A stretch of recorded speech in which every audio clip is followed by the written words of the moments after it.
أعوذ بالله من الشيطان الرجيم.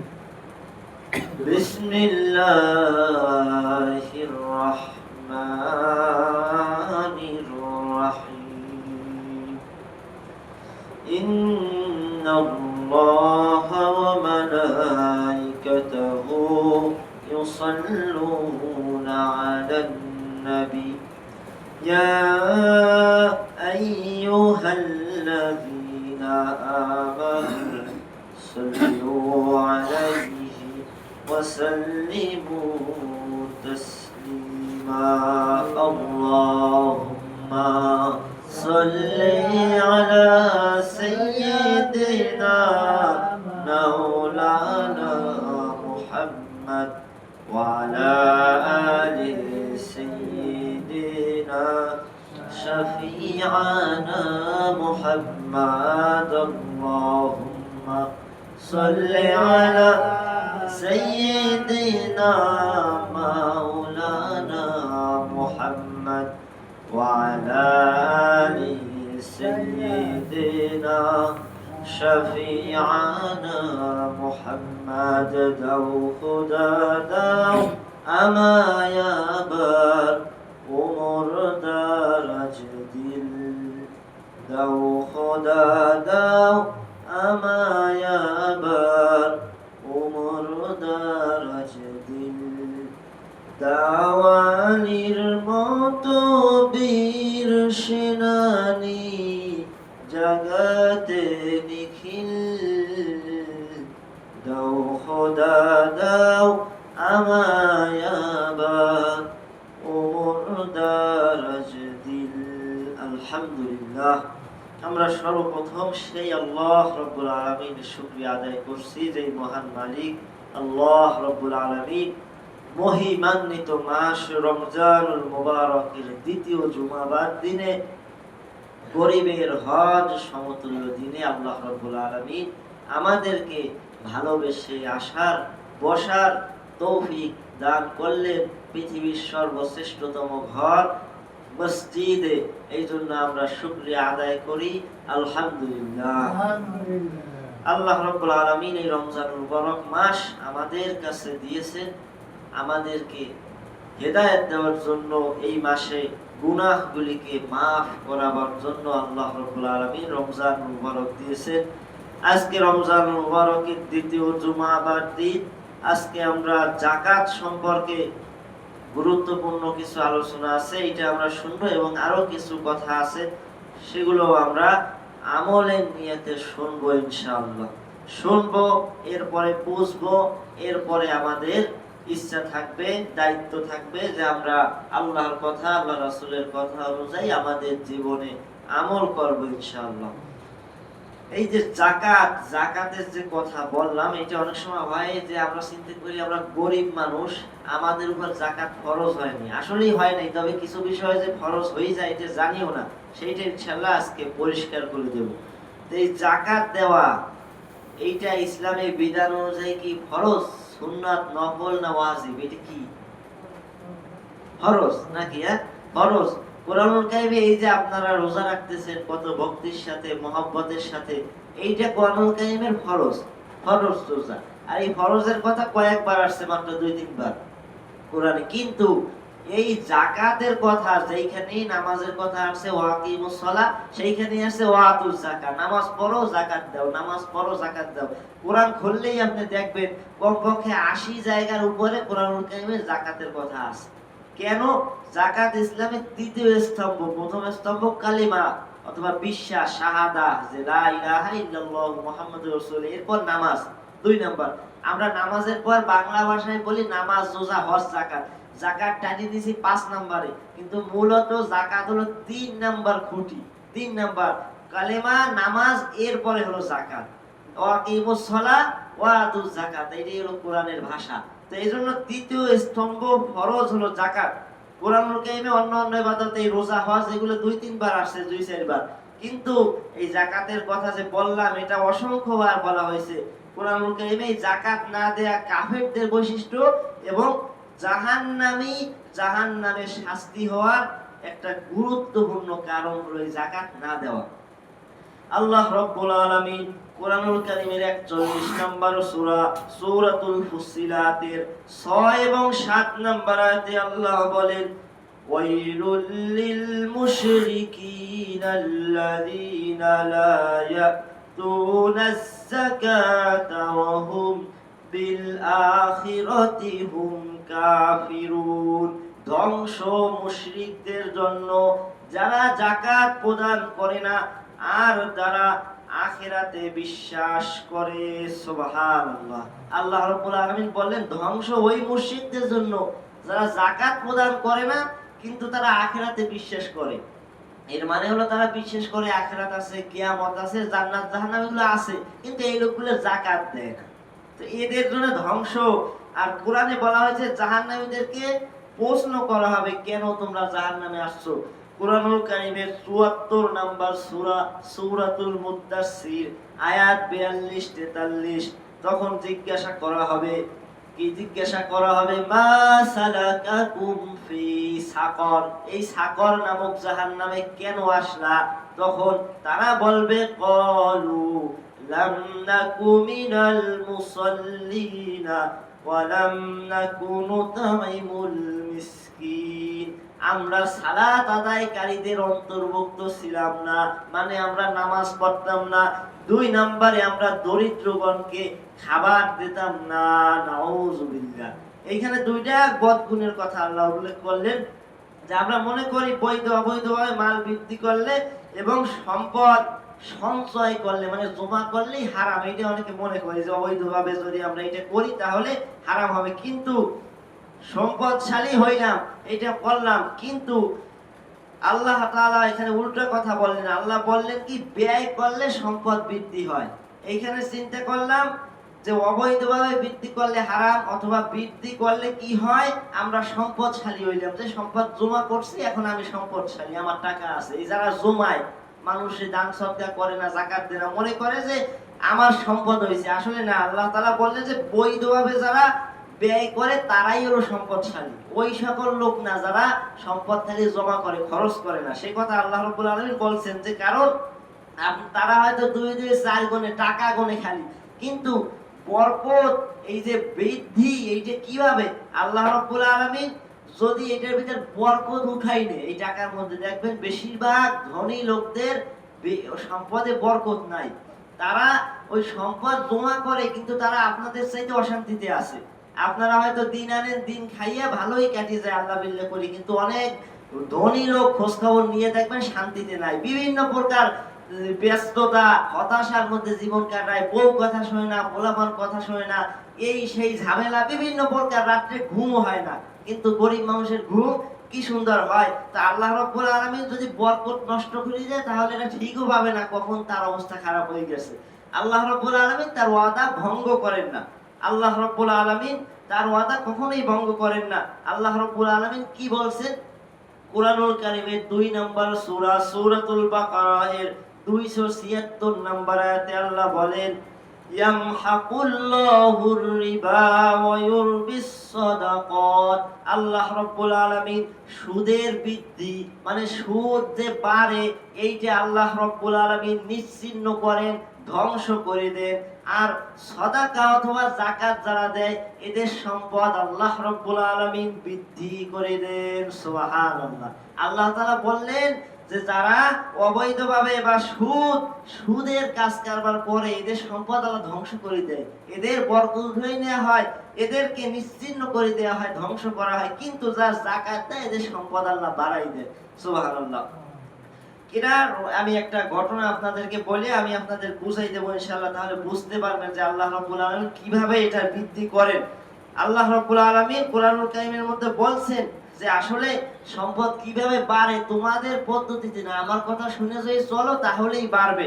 কোরআনুল কারীমের ৩০ নম্বর সূরা সূরাতুর রুমের ৩৯ নম্বর আয়াতে আল্লাহ বলেন, ওমা আতাইতুম মির রিবাল লিয়ারবুয়া ফি আমওয়ালিন নাস ফালা ইয়ারবু ইনদাল্লাহ وما آتيتم من زكاة تريدون وجه الله فأولئك هم المضعفون। এবং তোমরা মানুষের সম্পদ বৃদ্ধি করার জন্য যে সুদ তোমরা প্রদান করো তা আল্লাহর নিকট বৃদ্ধি পায় না। আর আল্লাহর সন্তুষ্টি অর্জনের জন্য তোমরা যে যাকাতটা প্রদান করো আল্লাহর হুকুম অনুযায়ী, সেই যাকাতই হলো বহুগুণ সম্পদ বৃদ্ধিকারী। সুবহানাল্লাহ। আল্লাহ রাব্বুল আলামিন বললেন যে ওই যে সুদ লাগাইয়া টাকা যে বাড়ানোর চাও, যে 1000 একজনে দিলেন, এক সপ্তাহ থাকলে আপনার এই সুদ সহ 1100 ফেরত দেওয়া লাগবে, এইরকমই তো সুদটা। আমি একটা উদাহরণ সহ বললাম। তাই চিন্তা করে যে আমার তো 100 বাড়ছে, কিন্তু না, আল্লাহ রাব্বুল আলামিনের কাছে এটা ঘৃণিত। আপনারা জানেন সুদের সর্বনিম্ন যে গুনাহ, আপন মায়ের সাথে 1 টাকা সুদের খাইলে 27 বার 33 বার পর্যন্ত জিনার গুনাহ আসছে। নাউজুবিল্লাহ। যা মুখে আসলেও স্যাপ চলে আসে ঘৃণায়। 1 টাকা খাইলে যদি 27 বার 33 বার এই গুনাহ হয়, তাহলে যে 100 খায় তার কত হয়? এরকম হিসাব করে দেখবেন যে কি মারাত্মক গুনাহ। সবচেয়ে বড় গুনাহ আল্লাহ এবং আল্লাহর রাসূলের সাথে জিহাদ করা। নাউজুবিল্লাহ। আল্লাহ রাব্বুল আলামিন এই কথা সূরাতুল বাকারার মধ্যে বলছেন যে আল্লাহ এবং তার রাসূলের সাথে যুদ্ধ করার জন্য প্রস্তুত হও যদি সুদ না ছাড়ো। এইরকম পাপের কথা বলা হয়েছে। আর রাসূল করিম সাল্লাল্লাহু আলাইহি ওয়াসাল্লামের হাদিস আবু দাউদ সুনানের মধ্যে এসেছে, যেই ব্যক্তি 3টা কাজ করবে, 3 কাজের মধ্যে সেই ঈমানের স্বাদ এবং মজা, ঈমানদারের মজা আনন্দ লাভ করবে। যে একমাত্র আল্লাহর ইবাদত করবে, যে এবং জানবে যে আল্লাহ ছাড়া কোনো উপাস্য নাই, আল্লাহ একজন, এইটা জানি ইবাদত করবে, এবং আনন্দ চিত্তে খুশি খুশি মনে, পবিত্র মনে তার সম্পদের যাকাত প্রদান করবে। সুবহানাল্লাহ। আশরাফ আলী থানভী রাহমাতুল্লাহি আলাইহি বড় একজন বুজুর্গ ছিলেন। তার একটি কিতাব আছে, সেই কিতাবের মধ্যে একটি ঘটনা তিনি উল্লেখ করছেন। ঘটনাটি এরকম যে একজন অন্য ধর্মাবলম্বী, সম্ভবত সে হিন্দু ছিল, তো এই লোকটা ইসলামের নিয়ম কানুন জানতো। তো এই লোকটা ইসলাম ধর্ম গ্রহণ করে নাই, কিন্তু নিয়ম জানতো, এবং সে এটাও জানতো যে যাকাত যদি দেয়া হয় মালের, তাহলে এই মালের রক্ষা করতে আল্লাহ দায়িত্ব নেন এবং এটার মধ্যে বরকত দান করেন। এবং এই হিন্দু লোকটা বা ওই অন্য ধর্মাবলম্বী লোকটা কি করত, তার সম্পদের যে যাকাত হইতো হিসেব করে ওই লোকটা এই সম্পদের যাকাত গুলো দিয়ে দিত। তো এই লোকটা যাকাত দিত প্রত্যেক বছরে বছরে টাইম মতো, যে যাকাত বছর ঘুরেই রমজানে বেশিরভাগ মানুষ যাকাত দেয়। যাকাতের পরিমাণ আমি একটু পরে আলোচনা করব। তো এই যাকাতটা সে দিয়ে দিত। তো একবার ওই সময়টা অনেক আগের ঘটনা, তখন মোবাইল টেলিফোনের যুগ ছিল না। তার বিশাল ব্যবসা ছিল, বড় বড় জাহাজ, আর এক এক জাহাজে লক্ষ লক্ষ কোটি টাকার মালামাল তার ব্যবসা ছিল। তো একবার কি হইলো, তার কাছে খবর আসলো কি, তার কর্মচারীরা কিছু এসে বলছে যে স্যার, আপনার যে জাহাজ, খবর আসছে আপনার জাহাজ তলাই গেছে। 3খান না কয়টা জাহাজ পানির নিচে তলাই গেছে, মানে কোটি কোটি টাকার খরচা, মানে লোকসান হয়ে গেল। তখন বলে না না, এই খবর মনে হয় না সত্যি হবে না।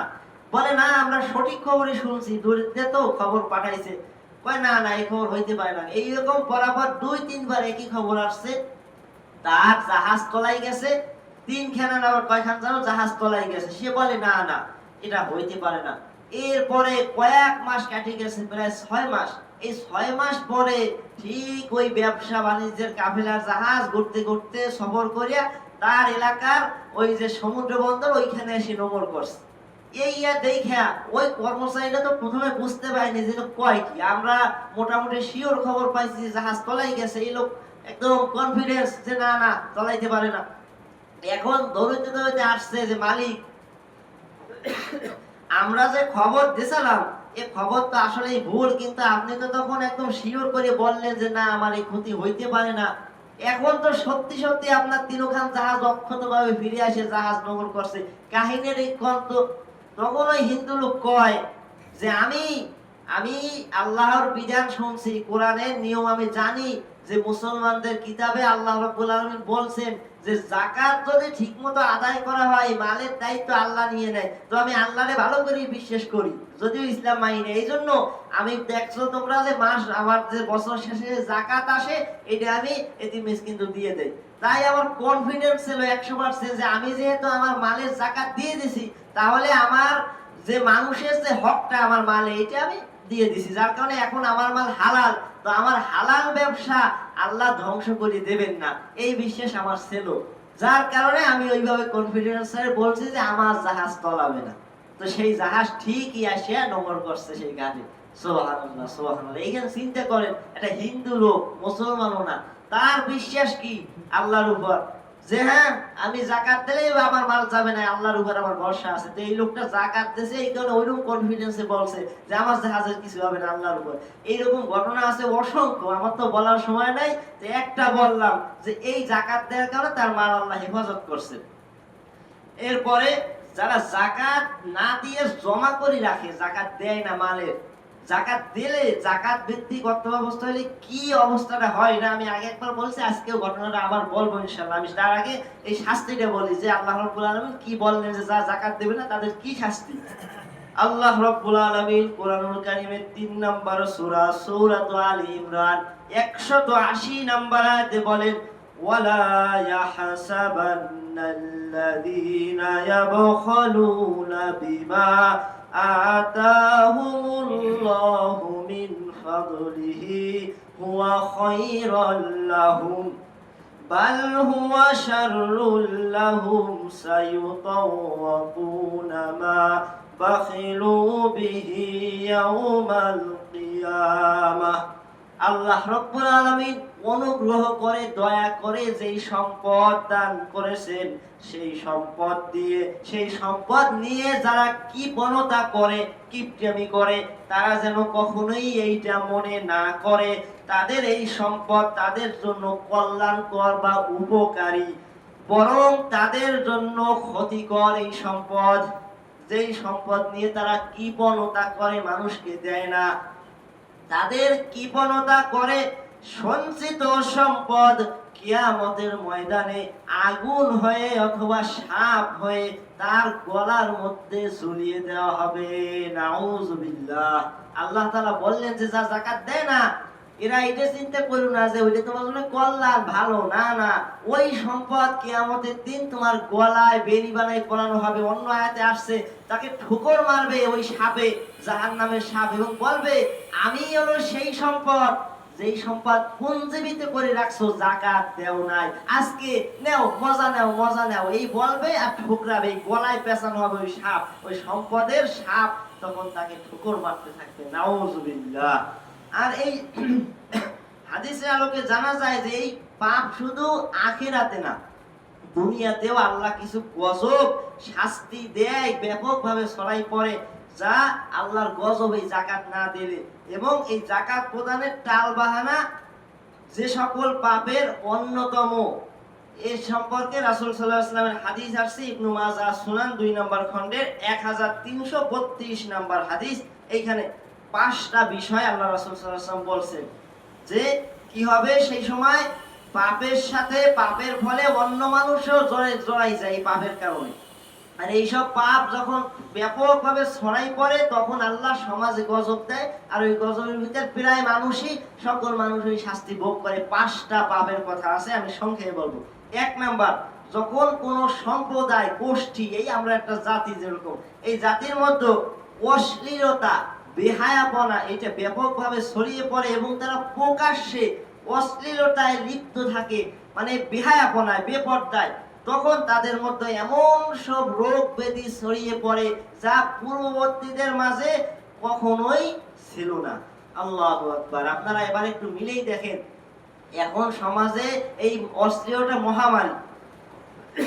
আপনারা যা মোবাইল চালান না তারা খুব ভালো আছেন এবং জানেও না তেমন একটা, তবুও যা দেখেন খালি চোখে, আগে মানুষ, পুরুষ মানুষে দেখলে মাথায় কাপড় দিত, মহিলারা দূরে সরে যাইতো, এখনকার যুগে বাজারের পরিবেশ আপনারা জানেন, চারিদিক কি পরিমাণ অশ্লীলতা, এর বউ নিয়ে ভাগে, ওর সাথে পরকীয়া করে, কি চলতেছে সমাজে।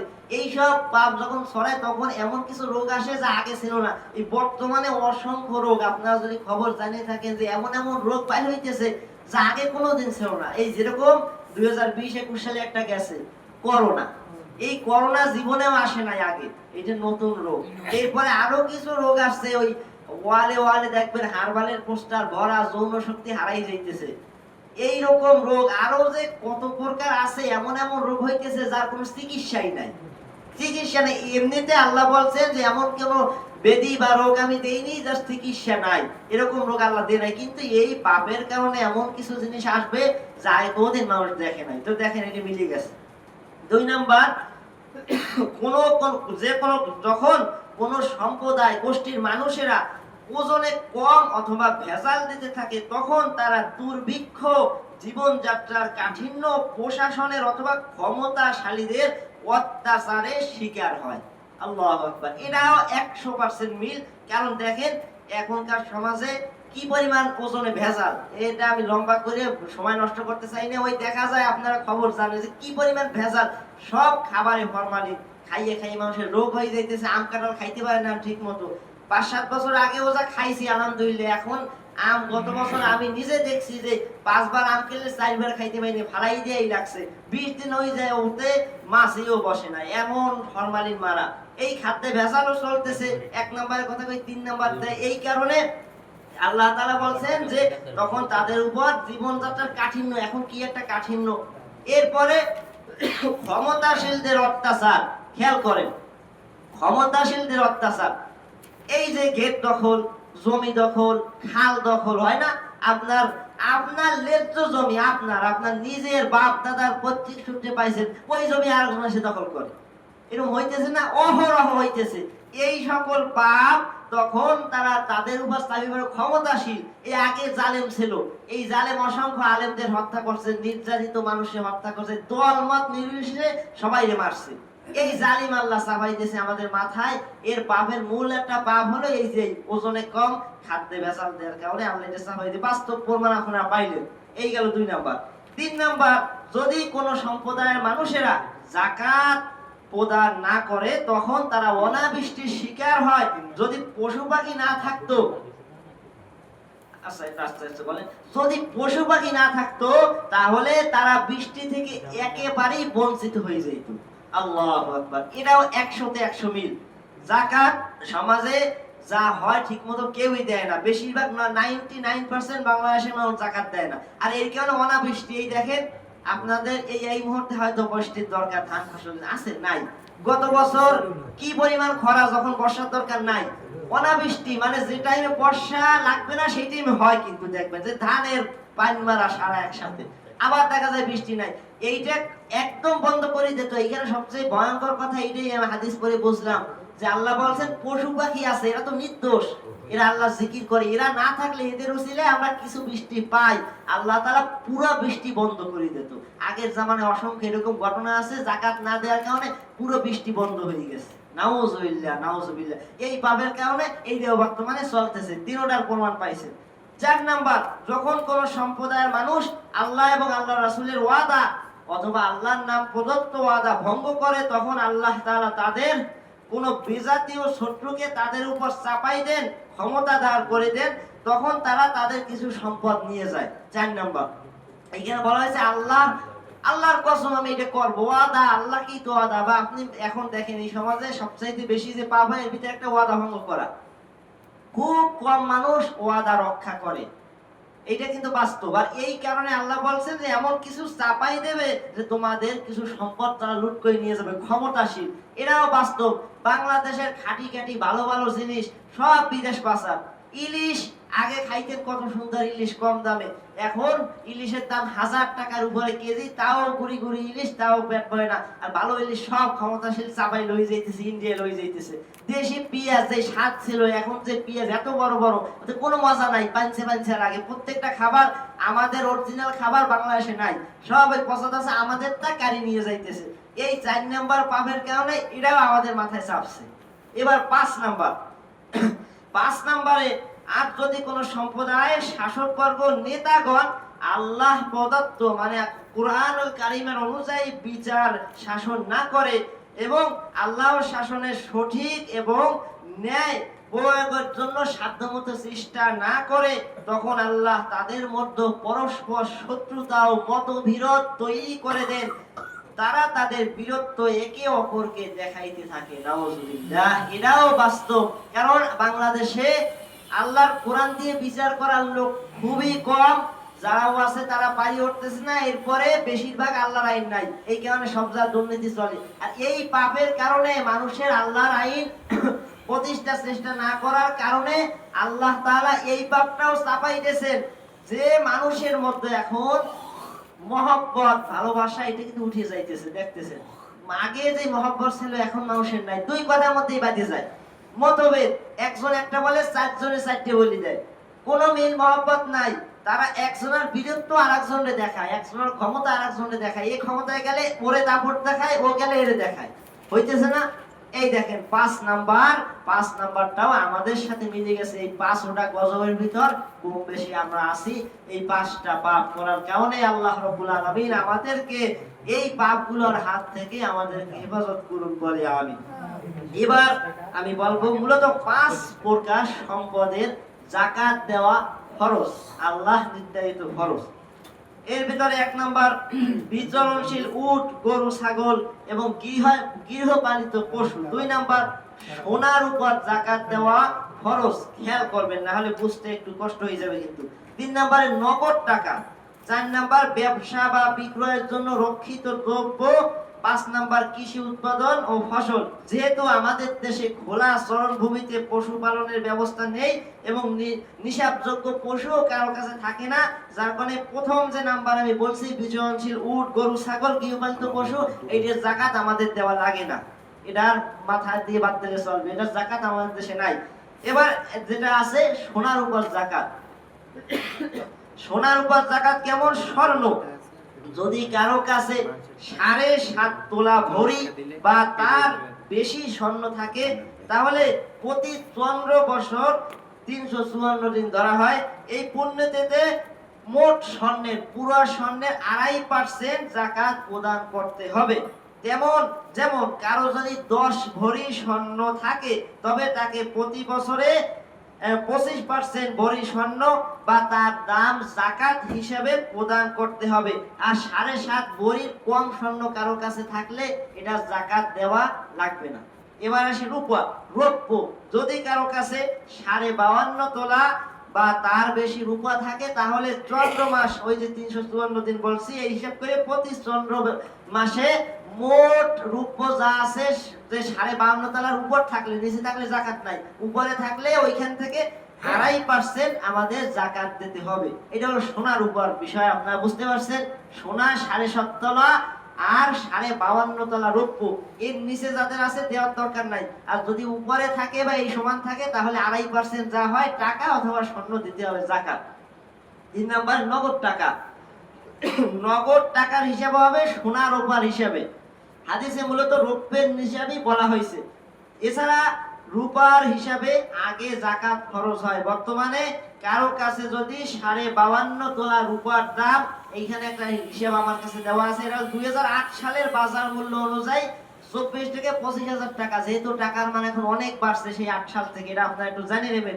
1 বছর সঞ্চিত থাকে, সঞ্চিত মানে এটা কোনো কাজে লাগে না, আপনার কাছে আছে।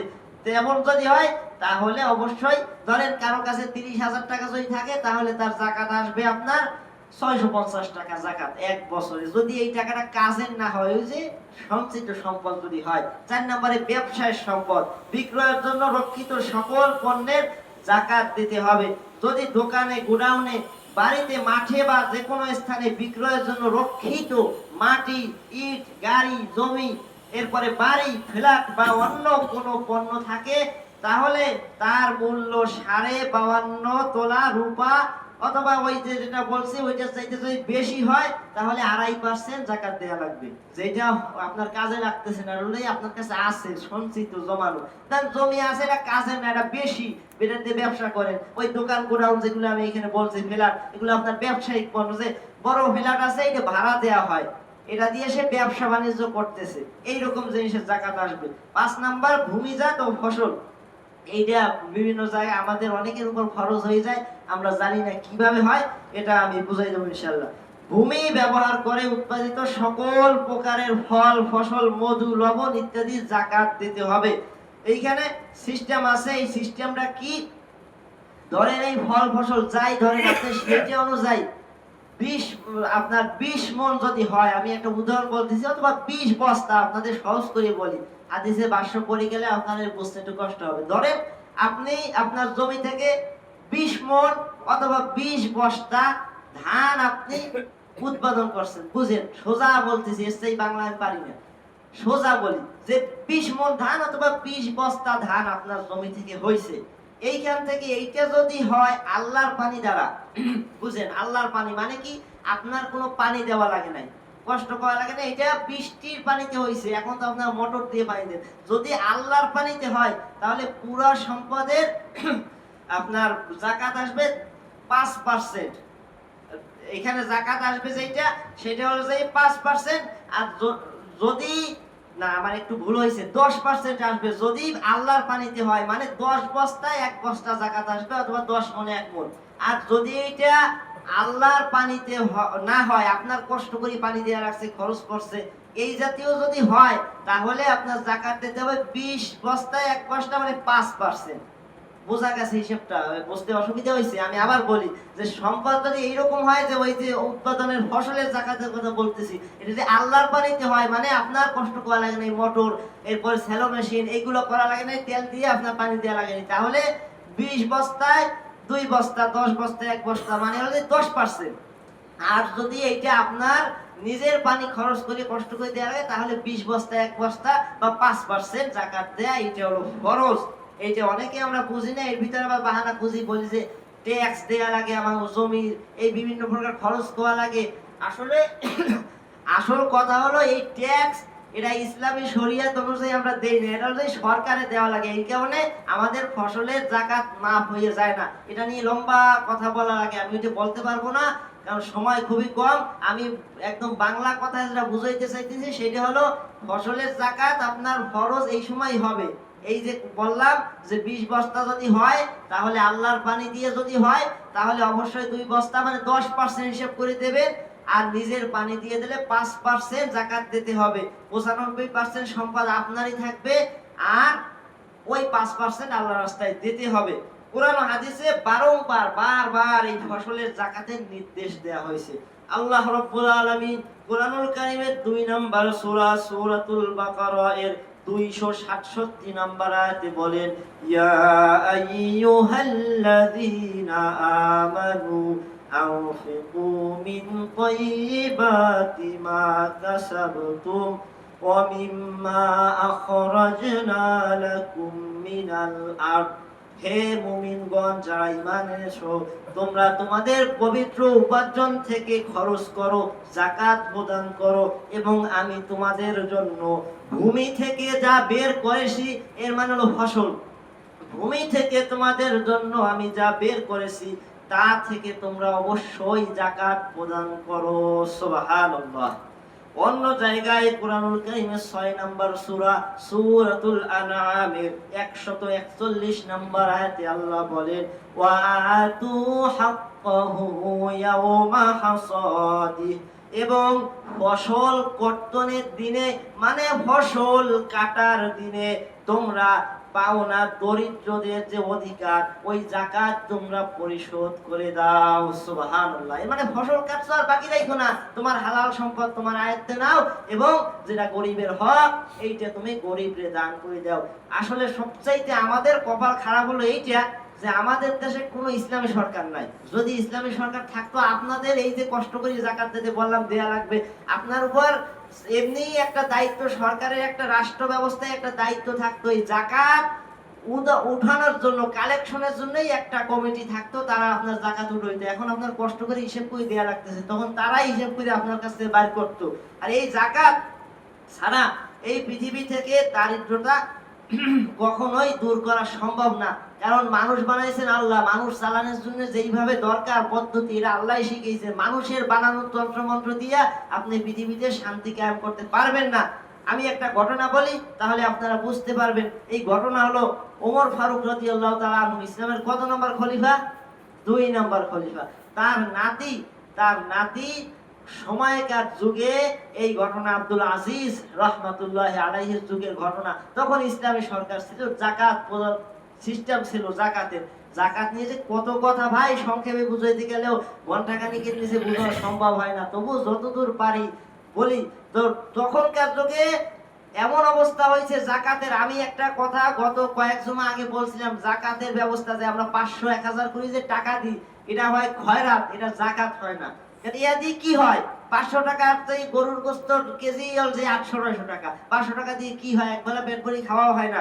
কিন্তু জাকাত দেওয়ার সিস্টেম এইরকম যে একবার জাকাত নেবে তার জীবনে জাকাত নেওয়ার দরকার হবে না। ওই আমি একটা পরিসংখ্যান সামান্য বলছিলাম, যদি চিন্তা করেন সরকার থেকে জাকাত উঠেছে, জাকাত উঠছে ধরেন 1,40,000 কোটি, আমি এটা বলছিলাম। তো এখন এই টাকাটা যদি 2 দিয়ে ভাগ করেন তাহলে দাঁড়ায় 2 লাখ, মানে 70 লক্ষ ভাগ যদি করা হয় তাহলে 2 লাখ দাঁড়ায়, সমান সমান। এই 2 লাখ যদি এক একজনকে দেওয়া হয়, 70 লাখ মানুষকে 2 লাখ কোটি টাকা দিলে দাঁড়ায় 1,40,000 কোটি টাকা। তো এখন 70 লক্ষ বেকার, অসহায়, অনাথ, দারিদ্র মানুষকে যদি আনা হয়, আমি যদি প্রত্যেকের হাতে 2 লাখ করে টাকা দেওয়া হয়, যে এই নাও 2 লাখ দিলাম নগদ, এই দিয়ে হয় সেলাই মেশিন কেনো, না হলে দোকান দাও, না হলে ঘের করো, না হলে যে কোনো খ্যাত করো, যে কোনো কিছু করো, যে কোনো কাজ শেখো। মানে এরা আল্লাহর রাস্তায় ছাড়ি দেওয়া হবে না, সরকার থেকে দেখবে যে 2 লাখ দিলাম, এখন হোল্ডার কিনে একবার চালাচ্ছ কিনা এটা দেখা হবে, এই টাকা ঠিক জায়গা ব্যয় করতেছো কিনা। তো ধরেন 2 লাখ করে এই যারা বেকার যুবক আছে অথবা অসহায় আছে, বৃদ্ধা, এরপরে কি বলে ওই স্বামী মারা গেলে কি বলে, বিধবা, বিধবা একজন মহিলারে 2 লাখ টাকা দিয়ে ভালো একটা ফার্ম বা কিছু করে দেওয়া যায়। তো এইটা যদি করে দেওয়া হয় তাহলে দেখা যাবে এই যে 70 লাখ মানুষে 2 লাখ করে টাকা দিলেন, এদের আগামী বছর আর জাকাতের জন্য হাত পাতা লাগবে না। এইটাই ইসলাম। আর এরকম যুগ যখন ছিল তখন এগুলো এখন গল্প মনে হবে আপনাদের কাছে, বলে কি তখন ঢোল পিটানো হয়তো, কি বলে আছে, জাকাত কে নেবে, জাকাত কে নেবে, ঢোল পিটানো হইতো, মাইক বাজানো হইতো, তবুও তল্লাশি করে জাকাত নেওয়ার লোক খুঁজে পাওয়া যাইতো না। এটা ইসলাম ক্ষমতায় থাকার সময়। তো তখন, এখন ইসলাম ক্ষমতায় থাকলে জাকাত তো দেয়া লাগবে। আর জাকাত দেওয়া ফরজ না নেওয়া ফরজ? দেওয়া ফরজ। সুন্দর উত্তর। অনেকে বিভ্রান্তিতে বসে, কি কব, জাকাত যে ফকির ওর নেওয়া ফরজ না, আপনার উপর জাকাত ফরজ হয়েছে, আয়াত একটু আগে পড়ছি যে জাকাত দিতে হবে, ওয়াকিমুস সালাতুজ যাকাত। তো এখন জাকাত আপনার কান্দে উঠছে, ধরেন কথার কথা 2 লাখ টাকা জাকাত উঠছে, এখন আপনার খুঁজতে হবে কোন গরিব আছে, এইটা দিয়ে বাঁচতে হবে। তো তখন ধনীরা খয়রাতে যে হাত পাইতে, এই প্রত্যেক বছর দেখবেন জাকাতের সময়, কোরবানির সময় অমুক সাহেব জাকাত দেবে, এমন লুঙ্গি শাড়ি দেয় যা ধোয়ার সাথে সাথে একদম তেনা তেনা হয়ে যায়। তো ওই রকম লাইনে দাঁড়ান লাগবে না, যে যার উপর জাকাত ফরজ চিনতে তার যে ফরজ আমার, তো আমার দেওয়া লাগবে। তো তখন নিজের জাকাত মাথায় লই ঘুরতো, কোথায় খয়রাতি পাওয়া যায়। তো এইরকম পর্যায়ে একজন লোক, তার যে জাকাত হয়েছে স্বর্ণের একটা টুকলা বানাইয়া, সে বের হয়ে গেছে, তার এলাকায় কোনো মানুষ নাই যারে জাকাত দেবে, সবার জাকাত নেয়ার মতো লোক নাই। তো এই লোকটা ঘুরতেছে ঘুরতেছে, 1 দিন 2 দিন 3 দিন ঘুরতে ঘুরতে ক্লান্ত হইয়া মরুভূমির মাঝখানে যাই বসে পড়ছে। তো এখন দেখতেছে দূর থেকে বিশাল কাফেলার মতো একটা লোক আসতেছে, একটা উট আছে সাথে। তো এই লোকটা আর উটের উপর বড় কাঠি বস্তাও আছে, এই লোকটাও দূর থেকে আসতেছে, আস্তে আস্তে তার কাছে নিকটবর্তী যখন হয়েছে, দেখতেছে লোকটা খুব ক্লান্ত, গায়ের জামা কাপড় ধুলা ধুলা হয়ে গেছে, বালি বালি হয়ে গেছে। তো এই লোকটা ধারে আসার পর সাক্ষাৎ কুশল বিনিময় করতেছে। তখন এই যে লোকটা 3 দিন ঘুরতেছে, এই লোকটা বলতেছে যে ভাই, আমি তো 3 দিন এরকম আমার এই টুকলা দেখতেছো, জাকাত কারে দেব খুঁজে পাই না, অসহায় পাই না। তো আপনারা দেখে আমার গরিব মানুষ মনে হয়, আপনি যদি আমার এই সম্পদ করে দিয়ে আমার একটু উদ্ধার করতেন এবছরের জাকাত। তখন ওই যে লোক পরে আসছে, সে বলে যে ভাই, তোমার মাথার স্ক্রু ঠিক আছে কিনা জানি না, মানে তুমি পাগল কিনা সেটা আমি ঠিক বলতে পারি না। তোমার কি মনে হয় আমার এই যে বিশাল উটের উপর বস্তা, এর ভিতর কি সেরা খেতার কম্বল নিয়ে ঘুরতেছি আমি? তুমি বলছো 3 দিনের কথা, আর তুমি শোনো ভাই, আমি 7 দিন ধরে তোমার চাইতে ডবলের ডবল সম্পদ নিয়ে এই মরুভূমিতে রাস্তায় রাস্তায় ঘুরে বেড়াইতেছি। 7 দিন হয়ে গেল, আমি একটা লোক পাইলাম না যারে আমি যাকাতের টাকা দিতে পারি। সুবহানাল্লাহ। এই হলো ইসলামের সোনালী ইতিহাস। আজ রাস্তায় মানুষ মরে না খাইতে পাইয়া, শহরে শহরে গ্রামে গ্রামে মানুষ খয়রাত করে। এই পরিবেশ আপনি আল্লাহর আইন ছাড়া বদলাইতে পারবেন না। আর এটা সম্ভব শুধুমাত্র এই কোরআনের এই যাকাত ভিত্তিক অর্থ ব্যবস্থা দিয়া।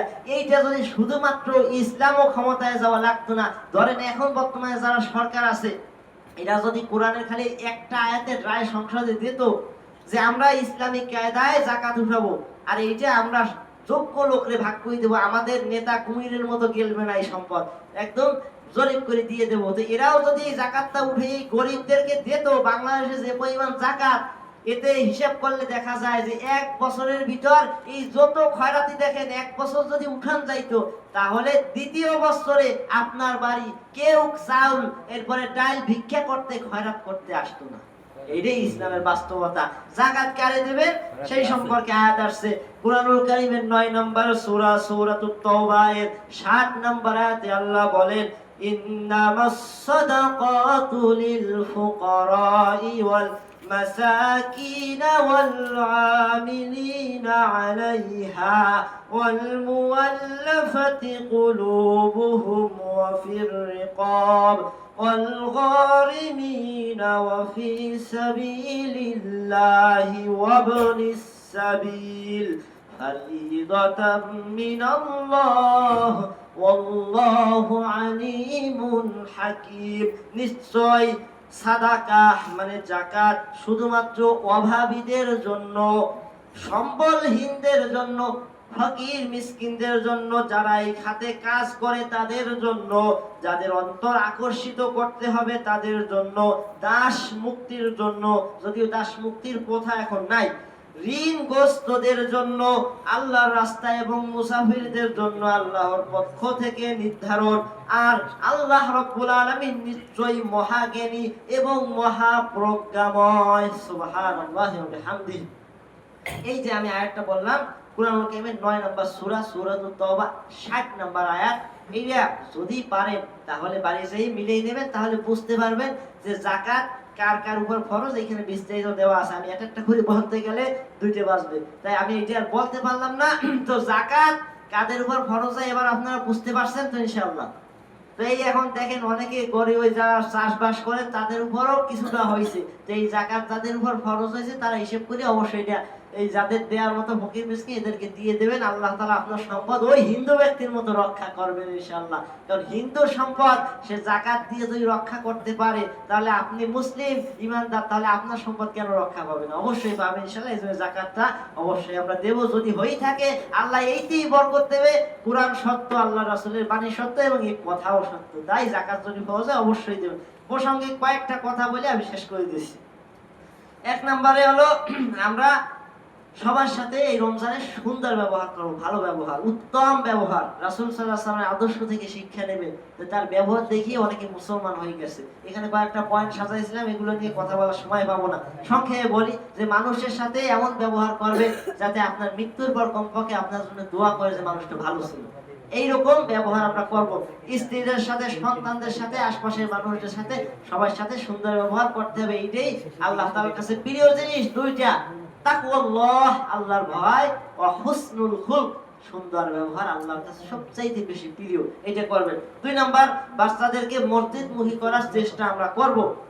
যারা আসে দেখা যায় আমাদের ওদেরও আদব কায়দা শিখানো হয় নাই। 2 নম্বরে হয় কি, ওদের গার্জিয়ানরাও শিখায় না। আল্লাহর রাস্তায় কেউ কেউ মসজিদে পাঠায়, দেখা যায় দুষ্টুমি করে, ফাজলামি করে, আপনাদের নামাজেও ডিস্টার্ব করে, এবার সমস্যা ওদেরও কেউ বুঝায় না। এরপর তো আমরা সবাই মিলে ধাওয়া শুরু করি। তো এই জন্য আমরা আমাদের গার্জিয়ান আছেন, অভিভাবক, তারা বলবেন ধারে নিয়ে যে বাবা মসজিদে আল্লাহর ঘর, সুন্দরভাবে যাইতে হয়, সুন্দর করে কষ্ট হয়, যে আদবগুলো আছে আমি তো বলতে পারছি না সময়ের কারণে, এগুলো শিখাবেন। আর যদি কেউ সেই দুষ্টুমি ফাজলামি করে, বিশেষ করে ছোট বাচ্চারা, তাদের কাছে নেবেন, এরপর হাত বুলাবেন মাথায়, বলবেন যে বাবা এই মসজিদ আল্লাহর ঘর, তুমি এইখানে আসছো আল্লাহর সন্তুষ্টি, তুমি কি চাও না সন্তুষ্টি? তখন দেখবেন বলবে হ্যাঁ, হাসি মুখে সুন্দরভাবে বলবেন যে বাবা এখানে দুষ্টমি করতে হবে, সুন্দর করে তুমি আমার পাশে বসো, এইরকম করবেন। তাহলে আশা করা যায় ইনশাল্লাহ অনেকটা ওরা বুঝবে, ফিরে আসবে। দেখা যায় আমরাও পারি না, গার্জিয়ানরাও পারি না, এই কেউ আসে মসজিদ থেকে বাজার বানাই ফেলে, তো ওদের বোঝানোর কেউ নেই, আমরা বুঝাইতে পারি না, আমরা খালি শাসন করতে যাই, ওরা আরো বিগড়েই যাইতেছে। এই জন্য এইটা আমরা পালন করার চেষ্টা করবো। রাসূল সাল্লাল্লাহু আলাইহি ওয়াসাল্লামের সময় নাই, তবু 5 মিনিট দেন, রোজার টাইম, যদি অত কাজ নাই আশা করি। তো তখন কি করছে, একজন বেদুইন লোক আসছে, মসজিদে খুঁটির সাথে, খেজুর গাছের সাথে উট বাঁধছে, উট বাঁধতে সে মসজিদে ঢুকছে। রাসূল সাল্লাল্লাহু আলাইহি ওয়াসাল্লাম বসা, সালাম কালাম নাই, আদব কায়দা কিছু নেই, আসে 2 রাকাত নামাজ সুন্দর করে পড়ছে। পড়ার পরে সে কি করতেছে, হাত উঠেছে, আল্লাহ আমারে আপনি মাফ করেন, আর মুহাম্মদ সাল্লাল্লাহু আলাইহি ওয়াসাল্লামকে মাফ করেন, আর কেউরে আপনি মাফ করেন না। তখন রাসূল সাল্লাল্লাহু আলাইহি ওয়াসাল্লাম শুনে বললেন, আরে এই লোকটা একটা প্রশস্ত জিনিসকে সংকীর্ণ করে ফেলাইলো, তুমি সবার জন্য দোয়া করো, কত কত সওয়াব হবে, অনেক বলছি। এরপরে এই লোকটা এই মোনাজাত শেষ করে উঠছে, উঠা মেশিন বাইর করে একদম মসজিদের মাঝ বরাবর প্রস্তাব করে দিয়েছে। দেখেন অবস্থাটা দেখেন। ওমর রাদিয়াল্লাহু আনহু তো একদম এইরকম করতেছে, দা তোর দেখতেছি, আমার খালি অনুমতি দেন, আমি ওর কল্লা এখনই নামাই দিব। তখন বলে, থামো থামো, তুমি শান্ত হও। তখন ওই লোকটার প্রস্তাব করা শেষ। এখানে অনেক কথা আমি লম্বা করতে পারছি না। এই লোকটা মসজিদের মাঝখানে প্রস্তাব করছে। কোন মসজিদ? মসজিদ নববী, যেখানে নামাজ পড়লে হাদিসে আছে 1000 রাকাতের সওয়াব পাওয়া যায় 2 রাকাত পড়লে, সুবহানাল্লাহ। সেই মসজিদের মাঝখানে প্রস্তাব করে দিয়েছে। এখনো রাসূল সাল্লাল্লাহু আলাইহি ওয়াসাল্লাম কিছু বলেন না। এরপর প্রস্তাব করা যায় শেষ, তখন বলছে এদিকে আসো, কাছে আসো। আসছে, তখন বলতেছে যে বেদুইন, তুমি তো আদব কায়দা জানো না, তুমি এই যে মসজিদে যে কাজটা করলে, এটা আমরা এখানে করি না। অন্য হাদিসে আছে ইহুদি করছে, খেপানোর জন্য, যে তারা কি করে আমি দেখবো। 2টা কাহিনী আসছে।